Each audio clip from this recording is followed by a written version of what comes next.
गंडकी नदी पिछले जन्म में एक गंडकी नाम की वैश्या थी। भगवान स्वयं इसके पति बनकर आए थे। एक वैश्या थी, संत जी से कहा कि गुरुदेव हमारा कल्याण कर दीजिए, हम तो वैश्या हैं। संत जी ने कहा कि तू पर पुरुष का संग बंद कर दे, तेरा कल्याण हो जाएगा। वैश्या ने कहा महाराज मैं सबके बिना रह सकती हूं, पराये मर्द के बिना रह नहीं सकती, आदत हो गई है, अब मुझे तो ये पर पुरुष चाहिए ही चाहिए, मैं तो वैश्या हूं ना। तो संत जी ने कहा कोई बात नहीं, सूर्य अस्त के बाद जो पहला पुरुष तेरे पास आ जाए उसी को अपना पति मान करके सेवा करना। ठीक है। गुरु वचनों पर विश्वास किया गंडकी ने।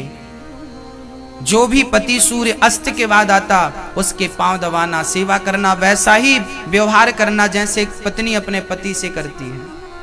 करते करते दिन गुजरने लगे। भगवान को लगा किसने गुरु वचनों पर विश्वास किया है। देखिए गुरु वचनों पर विश्वास करने का प्रतिफल क्या होता है। आज भगवान का मन हुआ कि चलो आज इसका कल्याण करते हैं, तो भगवान ही उस वैश्या के घर एक पुरुष बन करके आ गए। और कब आए? सूर्य अस्त के बाद भगवान आए। रोज की तरह उसने अपने भगवान को आज पति के रूप में पाया। अब वो सेवा करती, पांव दबाती, भोजन कराती, पर भगवान तो कौतुकी है ना। भगवान को रात के 12 बजे सिर पे दर्द होने लगा। ओहो देवी मुझे बड़ा दर्द हो रहा, अभी मैं वैद्य को बुला कर लाती हूँ। जाने लगी तो भगवान ने हाथ पकड़ा, कहाँ जा रही हो? बोले वैद्य को बुलाने। भगवान बोले हम तेरे बिना मर जाएंगे, तू यहीं बैठ। वो बैठी रही, रात भर भगवान से प्रार्थना करती रही, हे भगवान मेरे पति की रक्षा करो। जो बना सब किया, पर सुबह होने के पहले, सूर्य उदय होने के पहले भगवान ने क्या लीला रची? भगवान ने मरने की लीला रची। भगवान मर गए। भगवान है, वो लीला कर रहे हैं, मर गए। अब तो वैश्या को लगा मेरा पति मर गया, अब तो मैं सती हो जाऊंगी। ठीक है।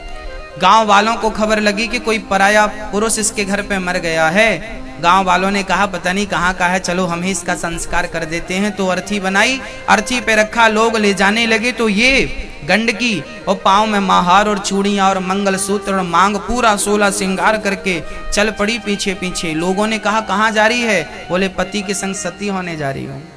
लोगों ने बड़ी हंसी उड़ाई, लो वैश्या सती होने चली है, ये भी सती होने चली। लोगों ने खूब हंसी उड़ाई, पर चलती गई। चिता पे रखा, लोगों ने आग लगानी चाहिए तो रोक दिया, खबरदार मेरे पति को कोई आग नहीं लगाएगा। चिता पर चढ़ गई, पति का सिर गोद पे रखा और प्रार्थना करने लगी, हे अग्नि देवता, हे विधाता, यदि मैंने सच्चे मन से अपने पति की सेवा की हो और अपने पति की सेवा पराये पुरुष कर कभी दृष्टि ना डाली हो हमने, तो अग्नि लग जाए। कहा कि चिता में आग लग गई, चिता जलने लगी, गांव वाले दंग रह गए। अब भगवान ने एक आंख खोली, देखा कि ये भाग तो नहीं रही है। भगवान की एक आंख खोली, भगवान ने देखा तो वो बैठी आंख बंद करके। भगवान समझ गए पक्की है। शरीर जलने लगा, उसका सारा अंग जल गया। तब भगवान प्रकट हो गए, देवी मैं तेरे त्याग, तेरे तप, तेरी भक्ति से बड़ा प्रसन्न हूं। तूने गुरु वचनों पर भरोसा किया है, इसलिए मुझे आकर तेरी परीक्षा लेनी पड़ी और तू उत्तीर्ण हो गई। बोल क्या वरदान चाहती है? तब गंडकी ने कहा प्रभु आज मुझे जब आपका सिर मेरी गोद में आया ना, तो मुझे लगा कि आज मैंने दुनिया की सारी संपत्ति पाली। मेरी प्रार्थना है कि इसी तरह आपका सिर मेरी गोद पे बना रहे, बस मैं आपसे यही वरदान चाहती हूँ। ये कहते ही गंडकी की आंखों से आंसू निकलने लगे और वो गंडकी उसी समय पानी बनकर बह गई, वो नदी बनकर बह गई और भगवान सालिग्राम बनकर उसकी गोद में सदा सदा के लिए विराजमान हो गए।